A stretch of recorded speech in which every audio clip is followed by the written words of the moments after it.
Welcome to the No Quit Living podcast. Our primary objective is to motivate and inspire our listeners to never quit. The reality of life is simple. We all fall. We all fail. At times, we get knocked down. The question is, do we get back up? Are we stronger? Are we better prepared to attain the maximum of our potential? Thank you for joining our No Quit tribe. As you go for your greatness today, never quit. And remember, we rise by lifting others up. Welcome to episode number 305 of the No Quit Living podcast. I'm your host, Christopher J. Worth, and today's theme of the day is the comeback. Our quote of the day comes to us from Joel Osteen. Every setback is a setup for a comeback.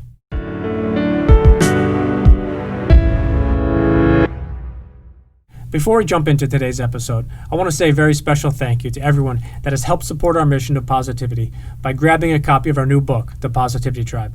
Head on over to Amazon, Barnes & Noble, or wherever else books are sold to join our tribe. I'm really excited for today's episode. As a professional baseball player, Johnny Damon is on an extremely short list of people that have won a World Series with both the Boston Red Sox and the New York Yankees. I had an absolute blast speaking with Johnny, and I hope you enjoy today's episode. Johnny, I'd like to welcome you to the No Quit Living podcast. Thank you for having me. It should be a fun show. I appreciate it. So the first question we ask everybody is, are you positively ready to impact at least one person today? Oh, absolutely. I plan to impact not just one, but many every single day. That's the reason why you live. The reason why you live is to be a good person and show everybody that regardless of stardom or celebrity status, that I'm still the same Johnny Damon that I was when I was a kid, before I got to the big leagues, and I treat people the right way. No, I appreciate it, and I think that speaks a lot about your character and your upbringing. So the first question we ask everybody is for either your no-quit story or perhaps a challenging time personally or professionally where you could have given up or given in, but you didn't. Yeah, well, when I was 13, obviously that's a tough age for a lot of kids. You start hanging around the wrong guys. You start getting into liking girls a lot more. And as good as I was in baseball back then, I felt like I could have been in the big leagues at 13. I mean, I was 6'2", 180 pounds, fast. My arm was a lot better. It didn't have that wear and tear yet that it ended up having later in my career. And I just wanted to go out, have fun, go surfing, hang out with the girls. And I thought that was my top priority. And, you know, my brother had to set me straight and say, you can still do all that stuff, but you have a gift of playing baseball, so you can't quit. You're too good. You were 6'2", 180 at 13? Yes, I was. Wow. Yeah. I wish I was 6'2" and 180 at 13. I'm 180 now and still not 6'2".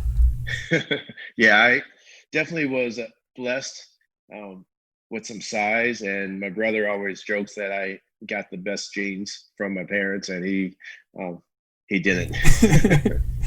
So I have to ask you this question. Going back to 2004, when you were a member of the Boston Red Sox, you guys were down 3-0 against the New York Yankees. And at that point in Major League Baseball history, no team had ever come back from a 3-0 deficit. How did you guys do it? What was the mindset, and how did you guys stay focused? And was it one game at a time, or what was going through the clubhouse at the time that allowed you to come back for that historic comeback? Yeah, we cared for each other. I mean, the entire season, we had each other's backs, and we knew it was going to be a uphill climb. We knew we couldn't quit. We knew it was going to be tough. I don't think the Yankees lost 4 games in a row that entire season. I mean, that's how good of a team they are. That's how they come focused every single day. And we just got hot and they got cold. And, you know, they had some injuries, but those big bats just stopped swinging. I mean, they must have got tired when they scored 23 runs in game 3. And, you know, we knew if we won game 4, we had a good chance to get back to game 7. And we remember what happened game 7 the year before, Aaron Boone, his home run and that comeback that they had. So We weren't going to be happy until, um, you know, yes, beating the Yankees was huge, but the curse is still there. We had to win the championship, and that comeback, greatest comeback ever. And I'm glad that I was a part of it. We had so many guys who contributed. I mean, we were a team. I mean, underrated players like Bill Miller won the batting title that year. Kevin Millar hit some big home runs for us. Dave Roberts, acquiring him to come in and play defense and also steal that huge base. Yeah, there was no quit in that team. You touched on something that I wanted to just address, and I think most people forget this, but the Yankees did put up 23 runs against you, and not only were you down 3 games, nothing, but you had that game where I think most people, most teams would have given up and said, okay, you know what, this is not our year. And I think it just talks about not only each of you individually, but you said something that really stood out to me is you had all these guys that stepped up, and I think that's the difference of a good team versus a great team versus ultimately the best team. And obviously you guys had the greatest comeback ever, but you still had to go win the next round. So my follow-up question is, what was it like getting to the World Series that year? Because obviously just getting there wasn't enough, and that amazing comeback. How did you guys stay focused after that as well? Well, we knew our job wasn't done yet. We also knew St. Louis had a strong offensive club, but we also knew that we were facing 4 of the similar type of pitchers in that World Series. I believe they went Woody Williams. Chris Carpenter wasn't quite as healthy as he normally was. Jeff Suppan, and then Jason Marquis. So they were similar. So we felt like we had a really good chance, and they still did pretty well against us, except for game 1 when we put up a lot of runs on the board.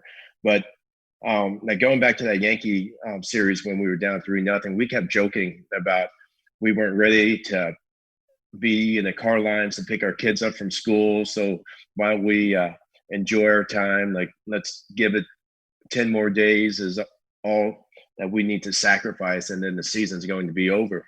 And we stepped up and everybody sacrificed. And then we knew going up against St. Louis, it's a dream to get to the World Series, bigger dream to win it. And that's why I wanted to play baseball. I mean, I remember back in 1985, my team was the Kansas City Royals, and seeing George Brett and Brett Saberhagen hoist the World Series trophy. And, from that day on, I said, this is what I want to do, is to win championships. And you went ahead and you did it, and you won it not only with the Boston Red Sox, but also the New York Yankees. So got to ask you, how was that transition? There you go, got the ring, the Yankees and the Red Sox rings. So how was the transition from the Red Sox to the Yankees? Difficult. I was a fan favorite for the Red Sox and didn't want to leave. I mean, I felt like we changed the culture. We had something really good going. They told me I was going to be there for a long time, so I bought a house that I was planning on being in for 20 years, like even when I retired, and go hang out and watch the games, maybe do some TV work, and just be a part of Boston. And when I became a free agent, they weren't really talking to me yet until I had a offer with the New York Yankees. So I was looking at Detroit. They just came off of a 120 game lost season. They said they would love to have me, but they were giving a young kid named Curtis Granderson a shot. The Los Angeles Dodgers also needed a center fielder and a leadoff hitter. They said they had no money because they just signed Rafael Furcal for 3, maybe 4 years. So it was the Yankees. And if I turned the Yankees down, Boston really had me. They could offer me a 1-year, less money contract because they were the only team that needed to sign me. And I couldn't leave all that money out on the table. I never hated the Yankees. I always respected the way they played, but I also knew it was going to be difficult. I mean, I love the fans in Boston. They loved me. And at the end of the day, like I said, Boston had a young kid named Jacoby Ellsbury coming that, they wanted to see how he was going to step up. And he stepped up in a big way. So at the end of the day, I believe it really helped out both teams. They get rid of an aging center fielder, and they have a young kid for 6, 7 years. No, I appreciate that. And I think that talks about the money side and the business perspective of baseball, and not just baseball, but professional sports in general. Is you have to run it as a business, and unfortunately, sometimes there are decisions that have to be made. So I appreciate you touching on that. An interesting question we ask each guest is if you had to define yourself, but you could only use one word, what word would you pick? Honest. And why would you pick that word? Well, I feel like there's no reason to lie. Every time I have a meeting, I'm always straight up. Just all the BS and going around situations, it never works. Like, I'll get your number next from this person. Oh, no, I'm right here. Let's exchange numbers if we want to get a baseball camp going or do a charity or something like that. So it's always good to deal with the person directly. That's just one word. There's a lot of other words that other people might have, not so nice, but yeah, no, I'm just a good, wholehearted person. I was raised by great parents. My dad was in the military. My mother was from Thailand, and they worked hard and they taught me that work ethic and how to treat people. And I thank them every day for the man that I became. And I have 8 kids as well, so I have to pass on the greatness of my parents to them. I have to repeat that. Not sure if the listeners heard that last perspective, but Johnny has 8 kids. I have 3 myself, and I feel like I'm running in all different directions. So I think that in itself is probably the equivalent of 10 World Series rings. So I wanted to ask you this question, and I'm very much intrigued by your answer. Who is the best leader you either played for or played with? Man, Joe Girardi, the best manager in baseball. I mean, when he speaks, we listen, and players love him. Players will run into a wall for him. When he got rumored to be fired in Florida with the Marlins, these players were turning in their jerseys. I mean, that's how much respect they have for him. And the way that he makes us work in spring training, I mean, when it's freezing cold or pouring down rain, normally you think you're just going to sit in the clubhouse and do nothing. And he goes, no, let's go. We're going to have to play in the freezing cold, and we're going to have to play in the rain during the course of a season sometimes. So we're not going to be out there for too long, but we need to know how to field ground balls and throw wet baseballs and deal with the elements. So he gets his team ready for the very first game of the season, and we respect that. And I still think he's the best manager in baseball. I appreciate you touching that. If you could go back and give the 20-year-old version of yourself only one piece of advice, what would it be? I would say be more aggressive at the plate. I thought about my teammates a lot, and I feel like it made them better players. I also feel like if I was a little more aggressive at the plate, I would have, you know, shot way past 3,000 hits. But I thought, like I said, I thought about my teammates every year that I played the game. The guys who hit in front of me or behind me always had career years. I mean, you can look that up, and it's pretty marvelous because I knew how to work counts. I knew how to take pitches. I knew how to stay out of double plays. I knew how to give tough at bats, especially when the game was on the line. And everybody around me definitely benefited. I agree, and you've definitely played with some amazing players. And I guess a follow-up interesting question to that is, who's your favorite teammate that you got a chance to play with? Wow, Jason Giambi was incredible. I've got 3 guys: Giambi, Jermaine Dye, Mike Sweeney. I mean, those 2 other guys I grew up with in Kansas City.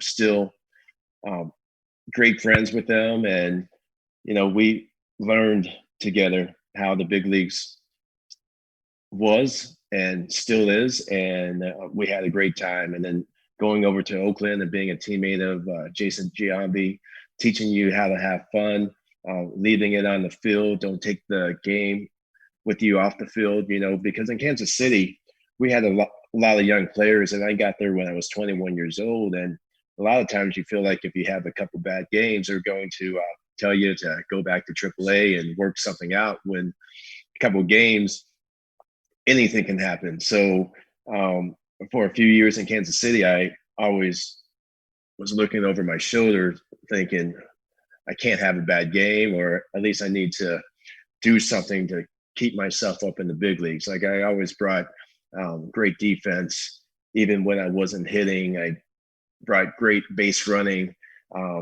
and just the care and the hustle. And, that was a big reason why I got called up from AA and never spent another day in the minor leagues.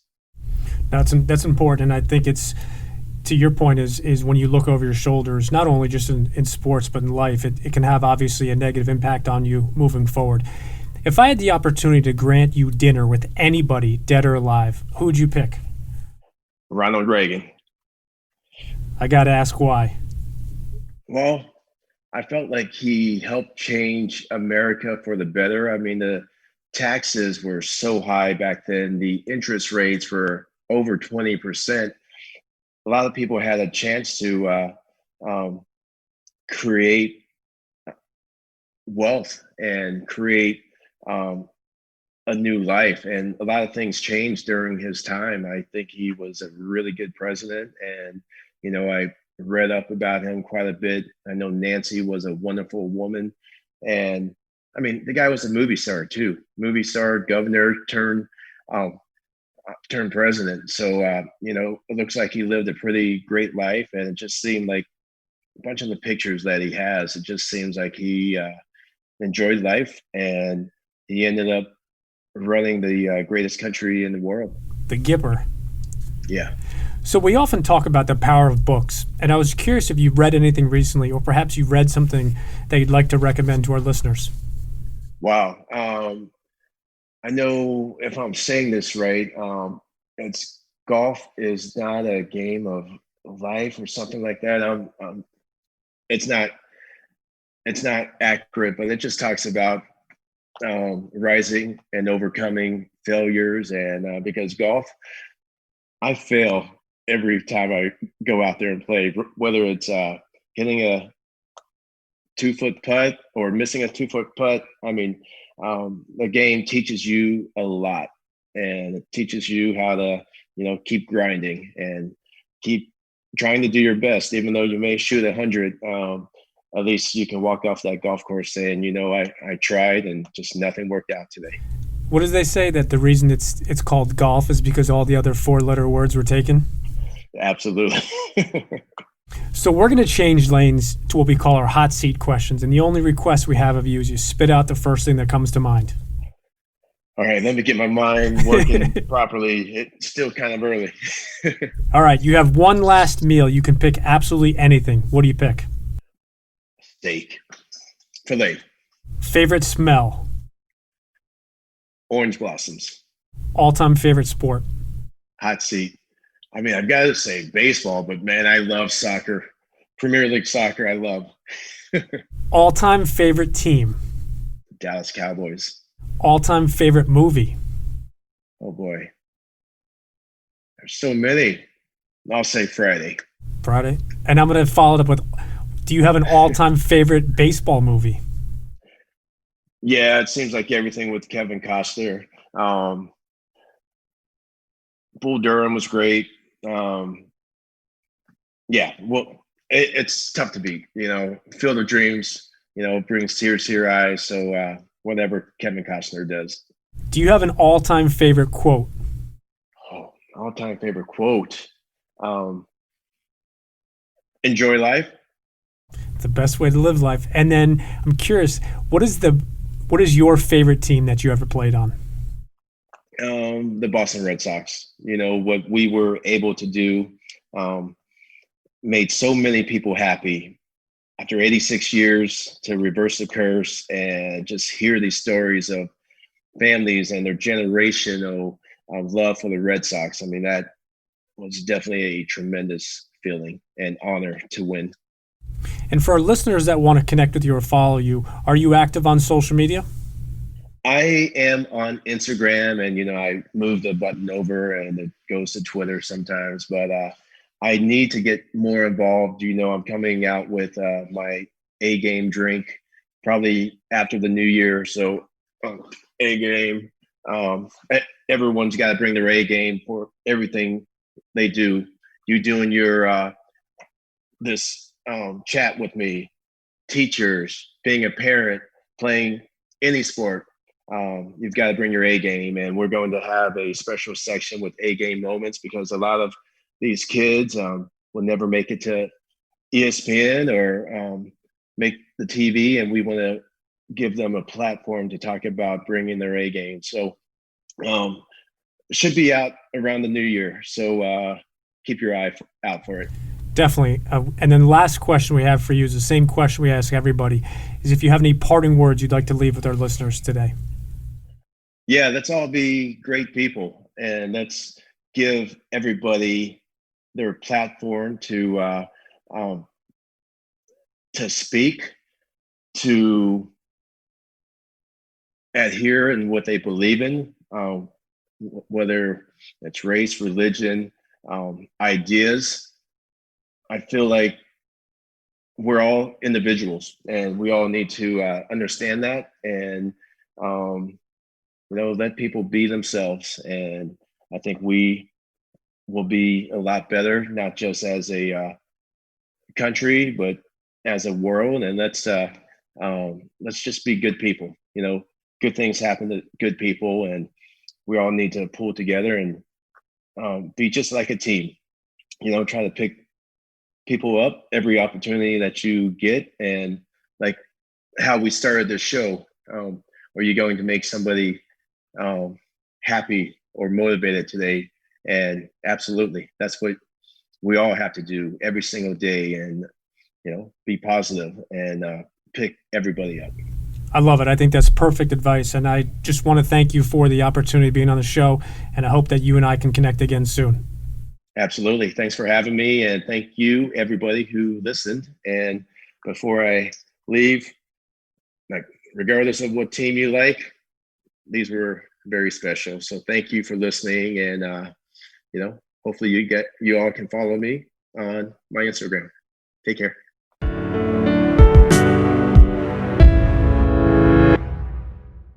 Thank you for listening to episode number 305. As a member of the 2004 Boston Red Sox team that came back from 3 games to 0 deficit, Johnny knows all about comebacks.